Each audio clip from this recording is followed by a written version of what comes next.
Hey guys, it's Cece, and today I'm going to be doing sort of a different video for my channel because today I'm going to be reviewing not a book, but a TV show. So you guys see me talk a whole lot about books, and sometimes I think that makes it seem like that's my only interest, but to be honest with you, I am probably equally obsessed with television, and I watch a fair amount of it. And I recently watched a show that has become one of my new favorites of all time, and I just was inspired to want to tell you guys about it because I just want more people to see it in general, and I think it's a great show, and yeah, so we're just gonna talk about the show Crazy Ex-Girlfriend. Crazy Ex-Girlfriend is a CW show that was co-created by Rachel Bloom, who is also the star of the show, and she actually got her start right here on YouTube. And since the show got started, Rachel Bloom actually won a Golden Globe for lead actress in a TV, comedy, or musical. So before I get into all of my many feelings about the show, I just want to give you a quick summary of what you can expect, because I know,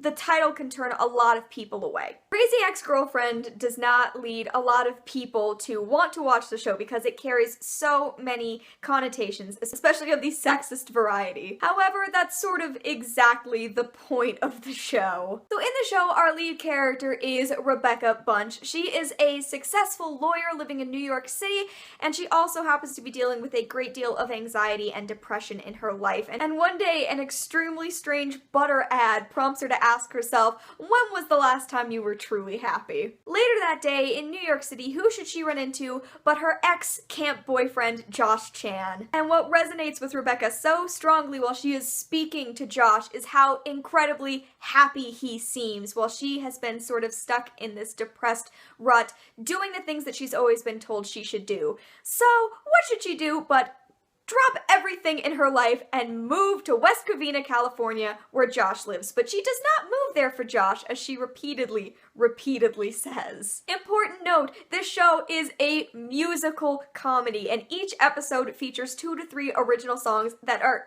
each absolutely fantastic. And coincidentally, because Rachel Bloom got her start on YouTube, she posts most of the original songs as music videos on her YouTube channel, Rachel Does Stuff. I will leave the link to that below, but I highly encourage you to not just watch the videos, go actually watch the show. It gives you a lot more context, and they're way better. But anyway, let me just tell you a bit more about Rebecca Bunch and why Crazy Ex-Girlfriend is not a name that should turn you away from the show. The thing about Rebecca Bunch is that she is passionate more than anything else. The term Crazy Ex-Girlfriend in this instance of the show does kind of describe Rebecca, but not altogether. She is an ex-girlfriend and she is crazy, but these do not describe her as a full developed character. She is dealing with depression, she's dealing with anxiety, and she's an incredibly passionate person, and all of these manifest in a way that some people would write off as crazy. Additionally, Rebecca is an ex-girlfriend, Josh's ex-girlfriend,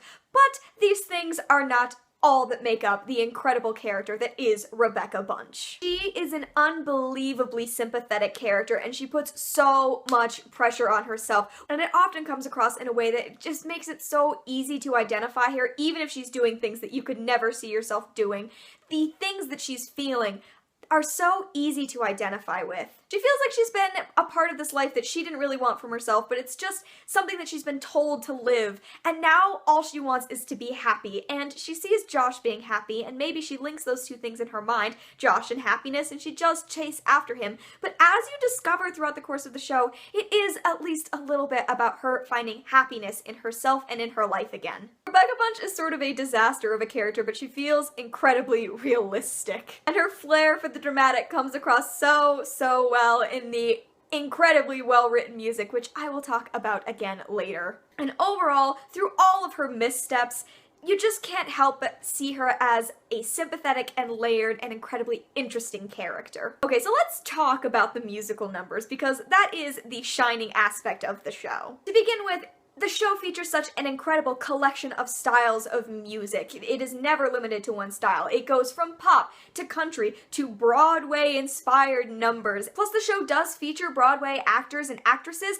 who all get their chance to sing their own songs, which is another really fun element. The songs address an incredible range of comedy, irony, social commentaries. One of my favorite songs of the whole show is actually featured in the very first episode, and it is the Sexy Getting Ready song. It's a hilarious song on its own, but it's so funny as it looks into the double standards faced by men and women as far as beauty. Some of my other favorites I will link below, but again, I wouldn't recommend you watch them, I'd recommend you watch the show. One of those songs is Sexy French Depression, wherein Rebecca Bunch romanticizes her depression in a way that she has seen done many times. I'm also a huge fan of I Love My Daughter, but not in a creepy way, which is a shining moment in the show in my opinion. And of course, Put Yourself First, which is just an amazing number. And this show does not stop at having an incredible lead character. All of these side characters are equally developed and fascinating. And much like Rebecca Bunch, are all super sympathetic characters. There are so many times when I really thought I was going to hate her new best friend Paula, and by the episode, every time, I found myself falling more and more in love with her instead. One of the other side characters is also played by an actor you may know, Santino Fontana. And you may know him as the voice of Hans in Frozen, but he also gets his own numbers, which are fantastic. One of his, Settle For Me, is a standout in my opinion. And of course, one of the incredible things about the show is that the love interest that is universally recognized as this sort of super sexy figure that every girl kind of wants to have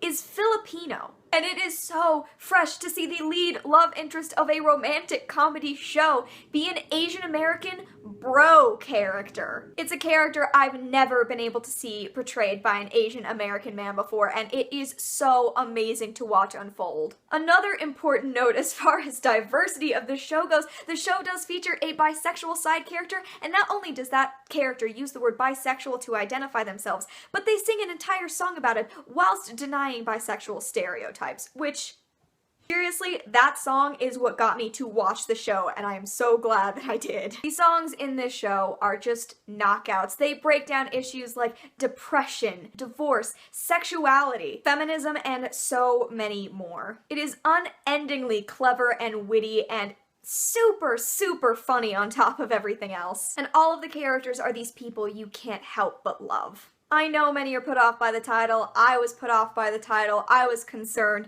but seriously, one musical number was enough to get me to watch this show. It is a CW show, so I have no doubt that it will be on Netflix soon, hopefully, and it did luckily get renewed for a second season. As far as the first season, I've been able to find it on iTunes and Amazon thus far, but I'm sure it will pop up in more places. Please support the show and the incredible, diverse, and creative content that it is working on producing. It is one of my absolute new favorites, and as soon as the season ended, I was devastated because I knew I wanted more. Okay guys, that was my season 1 review of Crazy Ex-Girlfriend. I seriously hope that I've convinced you to watch it. I don't know if I'm conveying my passion for the show. I'm pretty passionate about it. I currently just started my rewatch of season 1 and I'm falling in love with it all over again. Seriously, these opinions are my own. I am legitimately this passionate about this show. Thank you guys so much for watching, and I will see you in another video very soon. Bye!